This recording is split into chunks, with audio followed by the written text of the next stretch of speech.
आपल्या भारतीयाचं जितकं कौतुक करावं तेवढं कमीच आहे म्हटलं तरी चालेल. 9 तासावरून 12 तासाचा कामाचा वेळ वाढवला राज्य सरकारने, तरीही कोणीही संघटना किंवा कर्मचारी वर्ग बाहेर पडला नाही आणि आंदोलन केली नाही. याचाच मतलब असा आहे की आम्हाला जी आहे ना ही गुलामगिरी फार पसंत आहे. डॉक्टर बाबासाहेब आंबेडकरांनी तुमच्या पिढ्याने पिढ्या बुजवून दिलेल्या आहेत. नाही तर आजही तुम्ही 14-14, 15-15 घंटे कामात राहिले असते. हे विसरता कामा नये. डॉक्टर बाबासाहेब आंबेडकरांना तुम्हाला जी दिलेली आहे मुभा आणि जे हक्क दिलेले आहेत ते हक्क तुम्ही वाचवू शकत नाही. याच्यापेक्षा दुसरं दुर्दैव नाही म्हटलं तरी चालेल. आता आपल्या देशात जर हे खाजगीकरण जर असं चालू राहील तर खाजगीकरणानंतर तुमचा वेळ, तुम्ही परिवाराला वेळ किती देऊ शकाल?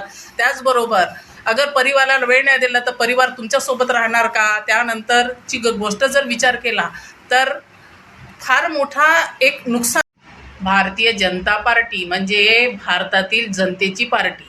नाव एवढं खतरनाक ठेवलेलं आहे की एक माणूस विचारही करू शकत नाही की खरोखरी भारतीय जनता पार्टी म्हटल्यानंतर ही खरोखर भारतीय लोकांची जनता पार्टी आहे. पण ही जनता पार्टी नाही आहे, ही जुमला पार्टी आहे. आणि ही माहीत आहे का, पुंजीपतीची पार्टी आहे, तुमची आमची पार्टी नाही. जे 8 तास काम करणारे जे मजूर आहे त्या मजुराचा टाईम 8 तासावरून 12 तास केले.